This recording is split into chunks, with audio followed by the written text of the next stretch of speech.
ईप 58 जब विहान और प्रियंका उनके दरवाजे पर पहुंचे तो उन्होंने पाया कि अंकल नरेंद्र और आंटी कौशल्या व्यस्त थे। स्वाभाविक रूप से आंटी कौशल्या का ध्यान सीधे विहान और उसके बगल में खड़ी महिला पर गया। जब उसने प्रियंका को देखा तो उसका जबड़ा खुला रह गया। उसने कभी नहीं सोचा था कि वह एक दिन में दो देवी जैसी महिलाओं को देखेगी। तुम आखिरकार यहां आ ही गए विहान। अरे नहीं, तुमने हमारे यहां किसी बड़े व्यक्ति को क्यों बुलाया? वे शायद बड़े होटलों में खाने के आदी हैं। तुम उन्हें इस तरह की घटिया जगह पर कैसे ला सकते हो? आंटी कौशल्या अभी भी उनके खाने के स्तर को लेकर घबराई हुई और चिंतित थी। उसे डर था कि यह उनके मानकों के अनुरूप नहीं है और गलती से विहान की महत्वपूर्ण बैठक में खलल डाल सकता है। विहान मुस्कुराया, अपना हाथ हिलाया और कहा, कोई बात नहीं, मैंने उसे सिर्फ उसके साथ बातें करने के लिए नहीं बुलाया था। आंटी कौशल्या, क्या आपको नहीं लगता कि मैंने इतनी बार खाया है कि मुझे पता है कि आपका खाना कितना अच्छा है? मैं गारंटी देता हूं कि यह उस आदमी को मदहोश कर देगा। आंटी कौशल्या तारीफ से खुश थीं। उन्होंने अपनी गर्दन घुमाई और प्रियंका की ओर देखा और पूछा, विहान, क्या यह तुम्हारी है? वह इतनी जानी पहचानी क्यों लग रही है? विहान समझाने ही वाला थी कि प्रियंका आंटी कौशल्या की ओर बढ़ी और बोली, आंटी कौशल्या, यह वास्तव में आप ही हो। क्या अंकल नरेंद्र अंदर हैं? आप भूल गई हो कि मैं कौन हूं? 5 साल पहले मैं आपके खाने के स्टॉल पर अक्सर आने वाले ग्राहकों में से एक थी। आंटी कौशल्या को अभी भी याद नहीं आ रहा था कि वह कौन थी। जब उसने प्रियंका की बातें सुनी, वह बस मुस्कुराकर कह सकती थी, मुझे ऐसी खूबसूरत महिला को देखने की उम्मीद नहीं थी, जो वास्तव में मेरी पिछली ग्राहकों में से एक थी। और हां, मुझे उम्मीद नहीं थी कि विहान और तुम ग्रेजुएशन के बाद भी साथ रहोगे। यह अच्छा है। जब प्रियंका को इस बात की तारीफ मिली कि वे दोनों साथ में कितने प्यारे हैं, तो वह अंकल नरेंद्र को नमस्ते कहने के लिए रसोई में भाग गई। विहान वैसे भी आगे कुछ बताना नहीं चाहता था, इसलिए वह खुले निजी कमरे के दरवाजे की ओर चला गया। जब उसने अंदर देखा तो उसने देखा कि विराट ओबेरॉय और नेहा ओबेरॉय अंदर बैठे थे, जबकि एक सूट पहने आदमी कोने में बैठा था, जो संभवतः ड्राइवर था। जब विराट ओबेरॉय ने विहान को दरवाजे से बाहर निकलते देखा तो वह बहुत उत्साहित हो गया। ऐसा इसीलिए था क्योंकि उसने न केवल देखा कि उसकी लाइलाज बीमारी ठीक हो गई है, बल्कि उसे परेशान करने वाली सभी छोटी मोटी समस्याएं भी दूर हो गई हैं। उसके लिए विहान को देखना किसी ऐसे व्यक्ति को देखने जैसा था जिसने उसकी जान बचाई हो। मिस्टर मल्होत्रा, आप आखिरकार यहां आ ही गए। कृपया मेरी जान बचाने के लिए आपको शुक्रिया अदा करने के लिए मुझे शराब के 3 शॉट पीने दें। जब विराट ओबेरॉय ने अपनी बात पूरी की तो उसने शराब के 3 शॉट डाले और उत्सुकता और खुशी के साथ एक के बाद एक उन्हें पी लिया। पिताजी, इतना मत पीजिए, आप अभी ठीक हुए हैं, नेहा ओबेरॉय ने सलाह दी। वास्तव में वह काफी हैरान थी, क्योंकि जब से वह छोटी थी तब से दूसरे लोग उसके पिता के लिए शराब पीते थे। हालांकि अब यह उल्टा था, क्योंकि विहान के बैठने से पहले ही उसके पिता ने 3 शॉट पी लिए थे। इसका मतलब विहान के प्रति अत्यधिक सम्मान था। विहान ने नहीं सोचा था कि विराट ओबेरॉय ऐसा इशारा करेगा, इसलिए उसने भी एक टोस्ट उसके लिए पी लिया। पीछे प्रियंका ध्यान से खाने की प्लेट पकड़े हुए थी और अंदर चली आई। जब उसने खाना टेबल पर रखा तो वह विहान के दाहिने हाथ की तरफ बैठ गई। चूंकि वह उस जगह पर बैठी थी, इसलिए ऐसा लग रहा था कि विहान खूबसूरत महिलाओं से घिरा हुआ था और उसके बगल में नेहा ओबेरॉय और प्रियंका बैठे थे। बेशक विराट ओबेरॉय पहले भी प्रियंका से मिल चुका था। तभी उसे एहसास हुआ कि उसकी बेटी ने उस दोपहर जिस महिला का जिक्र किया था वह वास्तव में प्रियंका थी। उसने प्रियंका की पृष्ठभूमि की जांच करने के लिए किसी को काम पर रखा और जब उसे उसके बारे में पता चला तो वह यह सोचकर दुखी हो गया कि प्रियंका का जीवन कितना अच्छा था। यह तो बताने की जरूरत ही नहीं कि वह कितनी भाग्यशाली थी कि वह इस विशालकाय ड्रैगन पर चढ़ गई जो आसमान में उड़ने वाला था। अगर विहान पूरी तरह से ऊपर उठ जाता तो प्रियंका जल्द ही शाखा पर फीनिक्स बन जाती। इसलिए उसकी बेटी को गति बढ़ानी चाहिए। उन्होंने नेहा ओबेरॉय को आंख मारते हुए कहा, नेहा, तुम मिस्टर मल्होत्रा और मिस प्रियंका की ही उम्र की हो, है ना? भविष्य में और अधिक संपर्क में रहना, उनसे सीखने का यह अच्छा समय है। तुम मिस्टर मल्होत्रा और मिस प्रियंका को टोस्ट क्यों नहीं देती? नेहा अब रॉय की आंखें चौड़ी हो गईं। वह पहले से ही प्रियंका के प्रति शत्रुतापूर्ण थीं। उसके पिता उसे टोस्ट कैसे बना सकते थे? क्या इसका मतलब यह नहीं था कि वह उस महिला के सामने झुक रही थी? वह इस विचार को अस्वीकार करने ही वाली थी कि तभी बाहर से एक तीखी आवाज आई। वह छोटी कुतिया प्रियंका, यहां छिपकर घूमने का उसका क्या काम है? जब उन्होंने आवाज सुनी तो बैठे लोगों को कुछ बेचैनी महसूस हुई। प्रियंका, छोटी कुतिया? विराट ओबेरॉय ने गुस्से से अनिल की ओर देखा, जो निजी कमरे के कोने में बैठा था, और कहा, अनिल, इन महत्वहीन लोगों से छुटकारा पाओ। बाहर फेंक दो। अगर कुछ हुआ तो मैं तुम्हारा बचाव करूंगा। समझ गए? अनिल उठा, निजी कमरे का दरवाजा खोला और चला गया। विहान ने पहले ही अनुमान लगा लिया था कि यह कौन है, क्योंकि उसकी आंखों में मारने की नीयत चमक रही थी। क्या वे दोनों महिलाएं मरना चाहती थीं? वे बार बार उसके धैर्य की परीक्षा क्यों ले रहे थे? विहान ने उन्हें पहले ही नहीं मारा था। इसका एकमात्र कारण यह था कि वे महिलाएं थीं। जब प्रियंका ने बाहर से आवाज सुनी तो उसका चेहरा पीला पड़ गया और वह खड़ी हो गई। उसने विहान के कंधे पर हाथ रखते हुए कहा, यह मेरा मामला है, मैं इसे संभाल लूंगी। तुम आगे बढ़ो और राष्ट्रपति ओबेरॉय के साथ बातचीत जारी रखो। उसने देखा था कि विहान कितना हिंसक हो सकता है, यहां तक कि उसने विशाल राठौड़ परिवार के पिता को पीटने की हिम्मत भी की। यह आदमी किसी भी चीज के लिए नहीं रुकेगा। इसके अलावा यह स्पष्ट था कि दोनों लोग केवल उसके लिए आए थे। अगर वह विहान को इसमें घसीटती है तो यह अच्छा नहीं होगा। विहान ने कुछ सेकंड सोचा और इस बात पर सहमत हो गया, क्योंकि विराट ओबेरॉय का आदमी पहले ही उनका सामना करने के लिए बाहर जा चुका था। वैसे भी दोनों महिलाएं बहुत ज्यादा नुकसान नहीं कर सकती थीं। निजी कमरे के बाहर आंटी कौशल्या को समझ नहीं आया कि ब्रांडेड कपड़ों में सिर से पैर तक सजी दो आक्रामक महिलाओं से कैसे निपटें।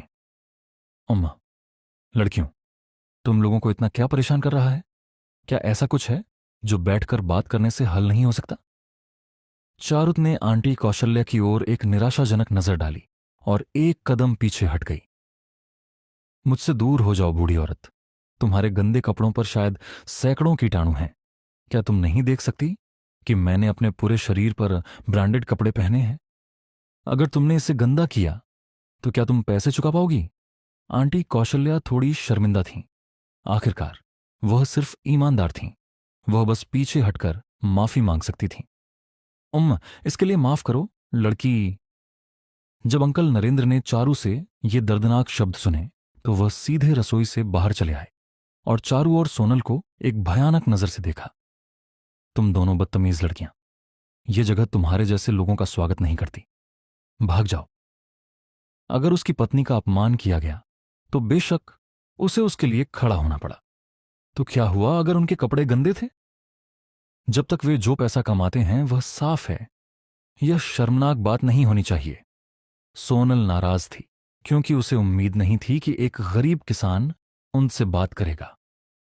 उसने अपनी पतली उंगलियों से अंकल नरेंद्र और आंटी कौशल्या की नाक की ओर इशारा करते हुए कहा, क्या तुम जानते हो मैं कौन हूं? ये मत सोचो कि मैं अपने पिता से तुम्हारी दुकान बंद नहीं करवा पाऊंगी। तुम दोनों गरीब गंदे किसानों की हिम्मत कैसे हुई सोनल से मतलब मुझसे भाग जाने के लिए कहने की? बकवास। मेरा मतलब है, तुम खुद को क्या समझते हो?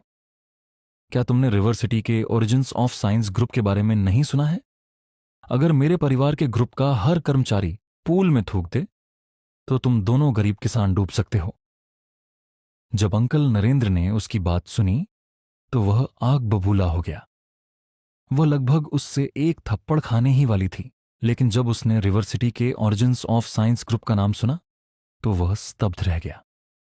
Origins of science group river city के शीर्ष 10 प्रसिद्ध उद्यमों में से एक था। वह एक सीईओ की बेटी थी, जबकि वह सिर्फ एक मामूली फूड स्टॉल का मालिक था। वह उस स्तर के किसी व्यक्ति को नाराज करने का जोखिम नहीं उठा सकता था। पुराने पैसे से दुश्मनी करना किसी के पूरे परिवार की आय के स्रोत को खत्म करने का एक निश्चित तरीका है।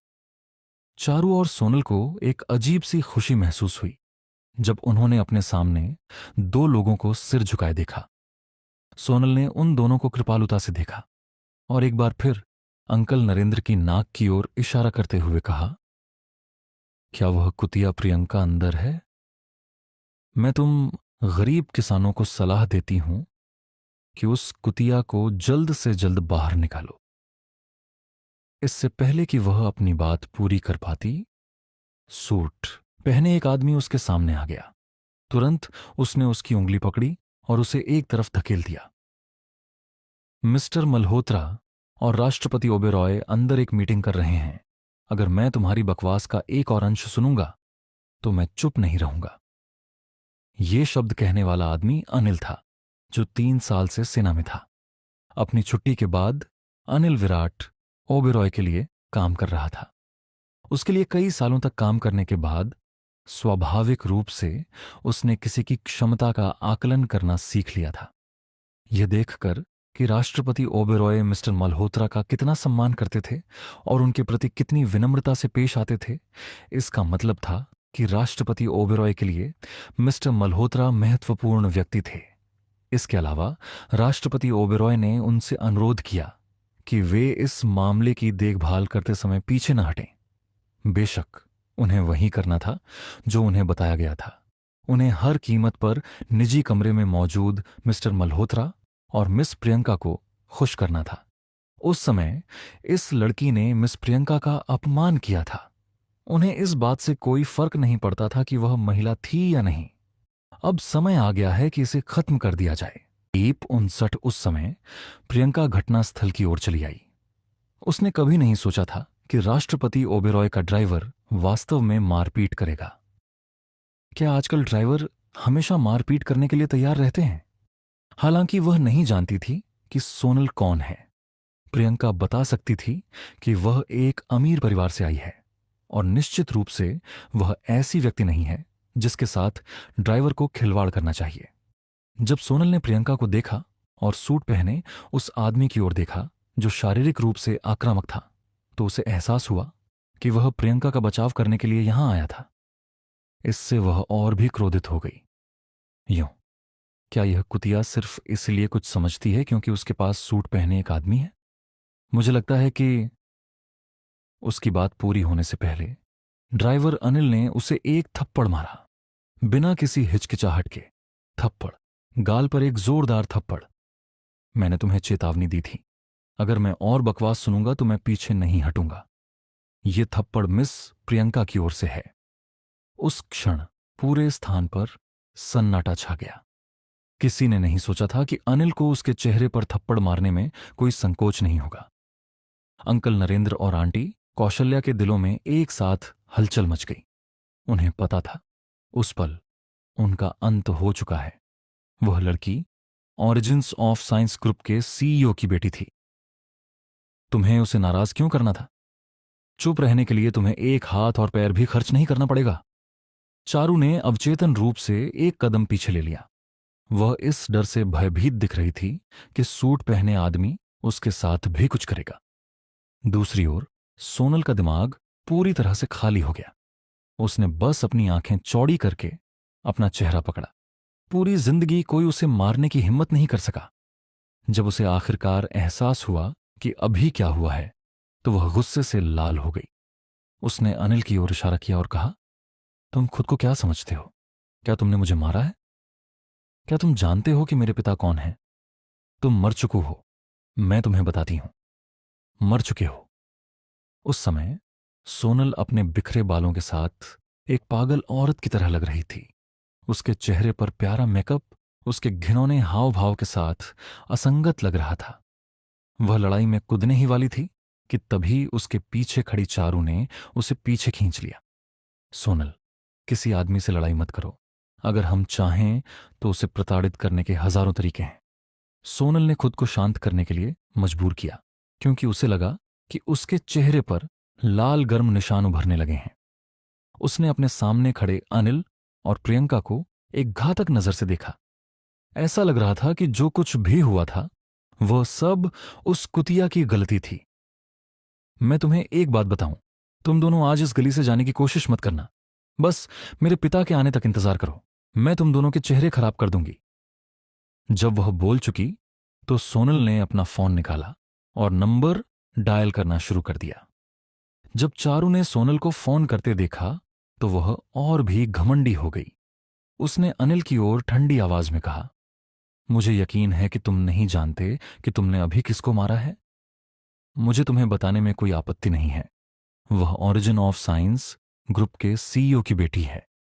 क्या तुमने ओरिजिन ऑफ साइंस ग्रुप के बारे में सुना है? यह रिवर सिटी का शीर्ष 10 सबसे शक्तिशाली ग्रुप है। अब तुम्हें बेहतर अंदाजा है कि तुमने किसके साथ खिलवाड़ किया है। तुम उसकी तुलना में कौन हो? उसके पास तुम्हें प्रताड़ित करने के लाखों तरीके हैं। जब उसका काम पूरा हो गया तो उसने प्रियंका की ओर मौत की नजर से देखा। प्रियंका, ओह प्रियंका, तुम्हारा जीवन कितना शानदार है। हर जगह तुम्हारा बचाव करने वाला कोई है, लेकिन तुम तो बस एक बदकिस्मत हो, है ना? तुम बस उन्हें बड़ी मुसीबत में डाल देती हो। जब अनिल ने ओरिजिन्स ऑफ साइंस ग्रुप का नाम सुना तो उसने अपनी आंखें थोड़ी सिकोड़ लीं। उसने कभी नहीं सोचा था कि लड़की इतने बड़े नाम से जुड़ी हुई है। ऐसा लग रहा था कि चीजें अनुपात से बाहर हो गई थीं, क्योंकि ओरिजिन्स ऑफ साइंस ग्रुप वर्तमान में विराट ओबेरॉय के नॉर्थ नेम कॉरपोरेशन के साथ कई परियोजनाओं पर काम कर रहा था। हालांकि उसने अपने अंतर्ज्ञान पर भरोसा किया। उसने कुछ भी गलत नहीं किया। राष्ट्रपति ओबेरॉय की नजर में ओरिजिन्स ऑफ साइंस ग्रुप जैसी 1000 कंपनियां मिस्टर मल्होत्रा से तुलना नहीं कर सकती। क्या राष्ट्रपति Oberoi origins of science group के सीईओ के अधीन होंगे? कभी नहीं। क्या राष्ट्रपति Oberoi origins of science group के सीईओ के लिए सम्मान के साथ 3 शॉट लेंगे? कभी नहीं। क्या राष्ट्रपति ओबेरॉय सिर्फ कुछ 100,000 के लिए मिस्टर मल्होत्रा के साथ अपने रिश्ते का त्याग करेंगे? कभी नहीं। जब अनिल ने उन विचारों को समझा तो उसने अपना आत्मविश्वास वापस इकट्ठा किया और अपनी ठोड़ी को ऊपर उठाया और अपनी पीठ सीधी की। उसने कहा, किसी को भी मिस प्रियंका को चोट पहुंचाने का अधिकार नहीं है, चाहे वे ओरिजिन्स ऑफ साइंस ग्रुप के सीईओ हों या रिवर सिटी के मेयर। प्रियंका उसके शब्दों से चौंक गई। वह कल्पना भी नहीं कर सकती थी कि एक ड्राइवर में ऐसी बातें कहने की हिम्मत होगी। फिर भी वह मूर्ख नहीं थी। वह जानती थी कि वह ऐसा कर सकता है क्योंकि यह निजी कमरे से विराट ओबेरॉय का अनुरोध था, या शायद यह निजी कमरे से विहान का अनुरोध था। ओबेरॉय परिवार निश्चित रूप से विहान के साथ अच्छा व्यवहार करता है। उस पल वह उत्सुक थी कि विहान ने ऐसा क्या किया जिससे एक ड्राइवर को उसकी इतनी सीधी सुरक्षा करने की अनुमति मिली। इसके अलावा विराट ओबेरॉय जैसा व्यक्ति विहान के साथ इतनी अधीनता से कैसे पेश आ सकता है? अचानक उसे एहसास हुआ कि 5 साल बीत चुके हैं। हजारों लोगों द्वारा बेकार कहे जाने वाला विहान पूरी तरह बदल चुका था। पिछले 5 सालों में उसके साथ क्या हुआ? वह कहां चला गया? आखिरकार सोनल का फोन कनेक्ट हो गया। लाइन पर मौजूद व्यक्ति अनिल की आवाज सुन सकता था और इससे नाराज था। उसने कहा, सोनल बेटा, तुम मुझे क्यों बुला रही हो? तुम्हें क्या हुआ? जो व्यक्ति तुमसे बात कर रहा है वह असभ्य लग रहा है। सोनल ने रोते हुए प्रतिक्रिया व्यक्त की।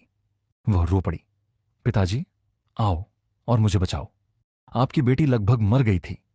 मैं ईस्ट फॉरेस्ट लेन के लॉट 15 में हूं। मैंने अभी गलत बोला और फिर अचानक एक आदमी और एक महिला ने मेरे साथ मारपीट शुरू कर दी। किसी ने थप्पड़ मारा। पिताजी, आपने अभी जो आवाज सुनी वह वही आक्रामक व्यक्ति था जिसके बारे में मैंने आपको बताया है। मैं इतनी अपमानित हुई कि मैं मर ही जाऊंगी। चारू ने जोर से कहा, सोनल, तुम्हारे पास अभी भी जीने के लिए बहुत कुछ है। लाइन पर मौजूद व्यक्ति को लगा कि स्थिति गंभीर है और एक गरिमापूर्ण आवाज ने जवाब दिया, रुको, मैं उस जगह से ज्यादा दूर नहीं हूं। मैं बैकअप लेकर आ रहा हूं। मैं अपनी आंखों से देखना चाहता हूं कि मेरी छोटी बच्ची को छूने की हिम्मत किसने की। उसने फोन रख दिया। सोनल, जो आधी रो रही थी, अचानक अपना भाव बदल दिया। उसने अपनी बाहें क्रॉस की और मुस्कुराते हुए प्रियंका और अनिल को देखा। मेरे पिता जल्द ही आ रहे हैं। अगर तुम जीना चाहती हो तो मेरे सामने घुटने टेको और मेरी ऊंची एड़ी की धूल चाटो। अगर तुम ऐसा करोगी तो मैं तुम्हें जाने दूंगी। आंटी कौशल्या, जो बगल से सब कुछ सुन रही थी, आधी मौत से डर गई। उसका दिमाग खाली हो गया और वह सोनल के सामने घुटनों के बल बैठ गई और अपनी आस्तीन से उसके जूते सावधानी से पोंछने लगी। मिस, मुझे उसके लिए पहुंचने दो। मैं उनकी दया की भीख मांगती हूं। इन बच्चों को माफ कर दो, क्योंकि वे बेहतर नहीं जानते। मैं तुम्हारे लिए कुछ भी करूंगी। सोनल ने घृणा से अपने पैरों में बैठी महिला को देखा और उसे लात मारी। पतली एड़ी ने आंटी कौशल्या के पेट पर चोट मारी और सोनल ने थूकते हुए कहा, मेरे पास से दूर हो जाओ, तुम बेचारी किसान। क्या तुम जानती हो कि मेरे जूते कितने महंगे हैं? अगर तुमने कुछ किया तो क्या तुम इसे खरीद पाओगी? आंटी कौशल्या ने अपना पेट पकड़ लिया और फर्श पर गिर पड़ी। वह बहुत दर्द में थी। आखिरकार पतली एड़ी से पेट पर चोट लगना वाकई दर्दनाक था। अंकल नरेंद्र आगे बढ़े और आंटी कौशल्या को सहारा देते हुए एक मेज पर ले गए। उन्होंने सोनल को एक घातक नजर से देखा और कहा, तुम्हारी हिम्मत कैसे हुई मेरी पत्नी को छूने की? मैं तुम्हें मार डालूंगा। अचानक अनिल तेजी से आगे बढ़ा और सोनल के पेट पर एक लात मारी। उसे पता था कि उस जगह के मालिक पति पत्नी मिस्टर मल्होत्रा के दोस्त थे। अगर ऐसा नहीं होता तो मिस्टर मल्होत्रा राष्ट्रपति ओबेरॉय को इस जगह पर खाने के लिए आमंत्रित नहीं करते। जब लड़की ने मिस्टर मल्होत्रा के दोस्तों के साथ ऐसा व्यवहार किया तो वह आगबूला हो गया। 7 फीट के आदमी की तरह वह इसे और नहीं देख सकता था, भले ही मिस्टर मल्होत्रा ना हो। सोनल को उम्मीद नहीं थी कि वह उस पर हमला करेगा। उसका पेट पलट गया और दर्द की एक लहर उसके शरीर में फैल गई। यह असहनीय था। उसका पूरा शरीर मुख्य द्वार की ओर उछल गया। उसी क्षण एक मेबैक उस जगह के सामने रुकी। बलराज आहूजा, जिसने कार से पूरी चीज देखी, वह पूरी तरह से गुस्से में था। उसने दरवाजा खोला और अपनी आंख के कोने में एक लिमोशीन को देखा जिस पर एक जानी पहचानी कार की प्लेट लगी थी। हालांकि उसने इसे नजरअंदाज कर दिया, क्योंकि उसने जो देखा उससे वह क्रोध से अंधा हो गया था। वह कौन है जिसने मेरी बेटी को छुआ है? मैं तुम्हें मार डा। ईप 60। जब सोनल ने अपने पिता की आवाज सुनी तो उसका पूरा शरीर कांप उठा और वह रेंगते हुए अपने पिता के पास जाने की कोशिश की और उसने बहुत दर्द में होने का नाटक किया। वह रो पड़ी। पिताजी, भगवान का शुक्र है कि आप आ गए। अगर आप थोड़ी देर से आते तो मैं इन लोगों द्वारा मार दी जाती। बलराज आहूजा अपनी प्यारी बेटी के पास गया और उसे उठाने में मदद की। उसने अपने पीछे खड़े अंगरक्षकों को आदेश दिया, इस जगह को बर्बाद कर दो, सभी को यहां से बाहर निकालो। मेरी बेटी को चोट पहुंचाने के लिए जिम्मेदार व्यक्ति के पास मुझे रोकने की हिम्मत है। जाहिर है अनिल उन्हें दुकान बर्बाद करने नहीं दे सकता था। वह बस इतना कर सकता था कि अपने शरीर से सभी के लिए प्रवेश द्वार को अवरुद्ध कर दे, लेकिन वह इतना ही कर सकता था। प्रशिक्षित विशेष बलों के अंगरक्षकों के सामने वह कुछ भी नहीं था। कुछ ही सेकंड में बलराज आहूजा के अंगरक्षकों ने अनिल को जमीन पर पटक दिया। सोनल ने देखा कि अनिल कैसे गिर गया है और वह ठहाके लगाकर हंसी। क्या तुम मरना चाहते थे तो ये रहा? क्या यह तुम्हारे लिए बहुत ज्यादा पागलपन नहीं था? थप्पड़। सोनल आहूजा ने अनिल के गाल पर थप्पड़ मारा और अपनी ऊंची एड़ी के जूतों से उसे लात मारी। वह बहुत खुश थी। मां, मेरे सामने इतनी सख्त हरकत करने की तुम्हारी हिम्मत कैसे हुई? मुझे थप्पड़ मारने की तुम्हारी हिम्मत कैसे हुई? क्या तुम नहीं जानते कि मैं कौन हूं? अब तुम्हारा वह पागलपन कहां गया? हो? अनिल की आंखें गुस्से से भर गई थीं। उसने बलराज आहूजा और सोनल को एक भयानक नजर से देखा और जोर से कहा, तुम दोनों को पता नहीं है कि तुमने किससे पंगा लिया है। सोनल ने ठंडी सांस ली। उसे अचानक एक विचार आया और उसने प्रियंका की ओर इशारा किया। उसने अंगरक्षकों से कहा, इस कुतिया को पकड़ो, मैं इसे पंगा लेने जा रही हूं। मुझे आश्चर्य है कि जब मैं इसे खत्म कर दूंगी तो इसका सुंदर चेहरा कैसा दिखेगा। देखते हैं तब कौन इसे पसंद करेगा। जैसे ही उसने ये शब्द कहे, हाईली ट्रेन्ड बॉडीगार्ड्स प्रियंका की ओर दौड़ पड़े। प्रियंका तुरंत पीली पड़ गई। उसे बिल्कुल भी अंदाजा नहीं था कि चीजें इस तरह से बदल जाएंगी। वह असहाय थी क्योंकि उसने उन अंगरक्षकों को अपनी ओर बढ़ते देखा। अचानक एक आकृति उसके सामने खड़ी थी, उसे बचा रही थी। मैं बस आराम से खाना खाना चाहता था। एक सुस्त आवाज सुनाई दी जिसमें हत्या का संकेत था। यह विहान था। जब सोनल ने विहान को देखा तो वह बहुत खुश हुई। उसने तुरंत आदेश दिया, जब तुम वहां हो तो उस कमीने को भी पकड़ लो। कितना बढ़िया, मैं तुम दोनों को एक साथ परेशान कर सकती हूं। जब चारू ने देखा कि उसकी सबसे अच्छी दोस्त कितनी साहसी है तो वह भी उतनी ही उत्साहित थी और बोली, सोनल तुम बहुत अच्छी हो। सोनल ने अपनी बाहें इस तरह मोड़ लीं मानो वह कोई रानी हो जो सभी पर राज करती हो। तेजी से अंगरक्षक विहान की ओर दौड़े। विहान अपने सामने जो कुछ भी देख रहा था उससे तंग आ चुका था। एक अंगरक्षक ने विहान की ओर जोरदार मुक्का मारा, लेकिन विहान ने बैकहैंड से पलटवार किया और अंगरक्षक की बांह पकड़ ली। सभी ने एक कर्कश आवाज सुनी। यह अंगरक्षक की बांह टूटने की आवाज थी। अगले ही पल विहान ने अपना दाहिना पैर उठाया और आगे की ओर जोर से पटक दिया। अचानक तीनों अंगरक्षक जमीन पर गिर पड़े और लड़ने की सारी क्षमता खो बैठे। बचे हुए कुछ अंगरक्षक विहान पर हमला करने ही वाले थे कि उसने उनकी ओर ठंडी लेकिन वह आखिरी व्यक्ति जिसे वह देखना चाहता था वह दृश्य में दिखाई दिया। यह इतना बुरा नहीं होता अगर यह कोई और होता, लेकिन यह बलराज आहूजा ही होना चाहिए जो उस ग्रुप का सीईओ था जिसके साथ उसका ग्रुप कई वर्षों से काम कर रहा था। जब बलराज आहूजा ने विराट ओबेरॉय को देखा तो वह थोड़ा हैरान रह गया।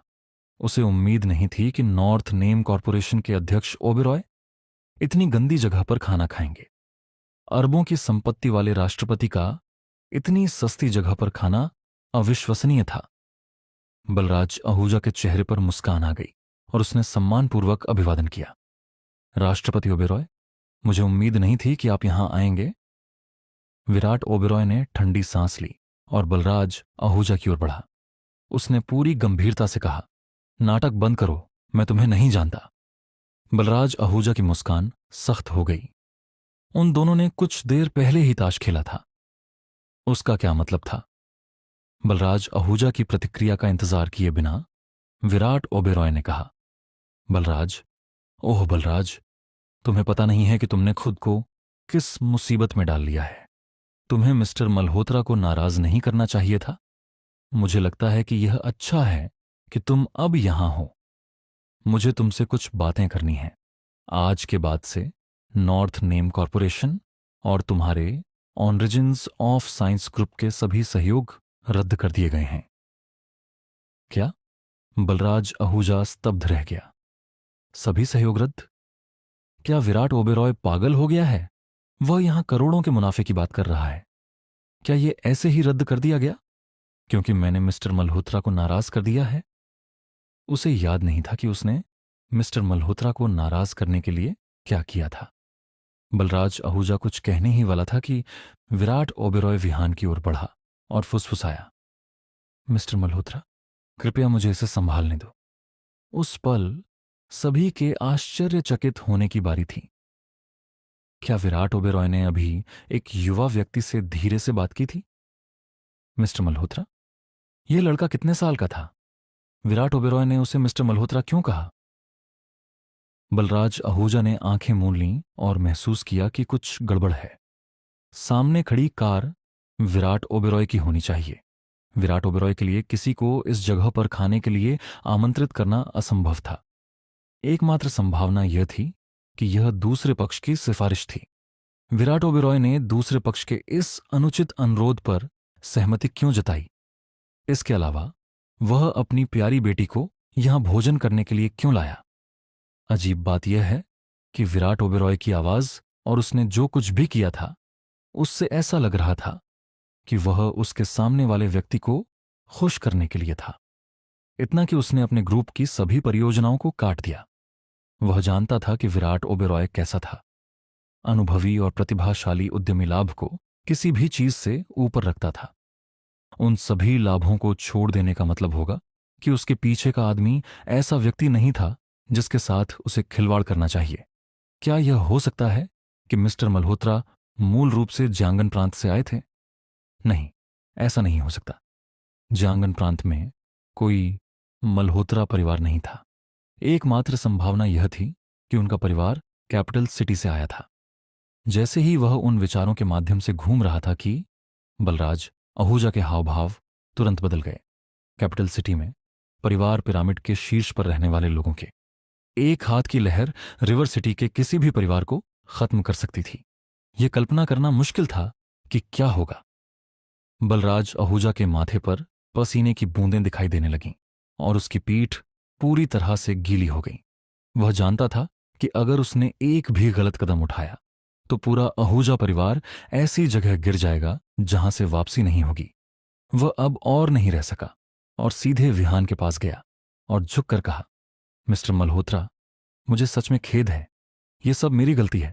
कृपया मुझे माफ कर दें। जब सोनल आहूजा और चारू ने उनकी बात सुनी तो वे पूरी तरह से दंग रह गए। उसके पिता एक युवक से माफी मांग रहे हैं। उसे बस घुटने टेकने की जरूरत थी और यह सब हो गया। सोनल अपना चेहरा खोने का जोखिम नहीं उठा सकती थी। उसने कहा, पिताजी, आप इस तरह क्यों व्यवहार कर रहे हैं? ये बदमाश। इससे पहले कि वह अपनी बात पूरी कर पाती, बलराज आहूजा ने उसे इतनी जोर से थप्पड़ मारा कि सोनल जमीन पर गिर गई। तुमने अपने बड़े मुंह से मुझे लगभग मार ही डाला। क्या तुम्हें पता है कि तुमने किसको नाराज किया है? सोनल अवाक रह गई। उसने कभी नहीं सोचा था कि उसके पिता उसे किसी अजनबी की वजह से मारेंगे। उसने अपने पूरे जीवन में ऐसा कभी नहीं देखा था। बलराज आहूजा का चेहरा अब फिर से चापलूसी से भर गया। उसने विहान से कहा, मिस्टर मल्होत्रा, मैंने अपनी बेटी को अच्छी तरह से नहीं पढ़ाया। मैं भविष्य में उसके साथ और अधिक अनुशासित रहूंगा। कृपया इस बार हमें माफ कर दें। विहान इस सब से अप्रभावित था और न ही वह अंकल नरेंद्र के उद्घाटन के दिन परेशानी खड़ी करना चाहता था। उसने चोटिल और पीटे गए ड्राइवर अनिल को देखा और कहा, उसकी पिटाई इसलिए की गई क्योंकि उसने मेरे दोस्तों का बचाव करने की कोशिश की थी। तुम्हें पता है क्या करना है? हाँ, बिल्कुल। बलराज आहूजा ने उत्साह से अपना सिर हिलाया। विहान ने आंटी कौशल्या की ओर देखा, जो अभी भी अपने पेट को पकड़े हुए थी और साथ ही मेज पर कुछ टूटी हुई चीजें भी थीं। उसने आगे कहा, तुम्हारी बेटी ने मेरे दोस्त को चोट पहुंचाई और साथ ही दुकान में कुछ चीजें तोड़ दीं। आज उनका उद्घाटन था, इसलिए तुम्हें पता है क्या करना है। हाँ, बिल्कुल, बलराज आहूजा ने तुरंत जवाब दिया। विहान की आंखें लगभग शांत थीं जब अचानक वे फिर से बर्फ की तरह ठंडी हो गईं और उसकी आवाज में हत्या की भावना भर गई। उसने डांटा, अगर तुमने हां कहा तो मैं उम्मीद करता हूं कि तुम अभी ऐसा करोगे। तुम्हारा काम हो जाने के बाद मेरी नजरों से दूर हो जाओ।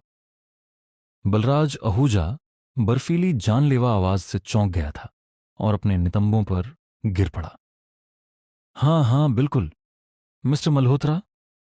जब उसने अपना काम पूरा कर लिया तो विहान उदासीनता से निजी कमरे में वापस चला गया। कुछ कदम चलने के बाद विहान कुछ सोचते हुए रुक गया। एक और बात, आपकी बेटी और उसकी सहेली ने अभी अभी मुझे थप्पड़ मारने ही वाले थे। आपको पता है कि आगे क्या करना है?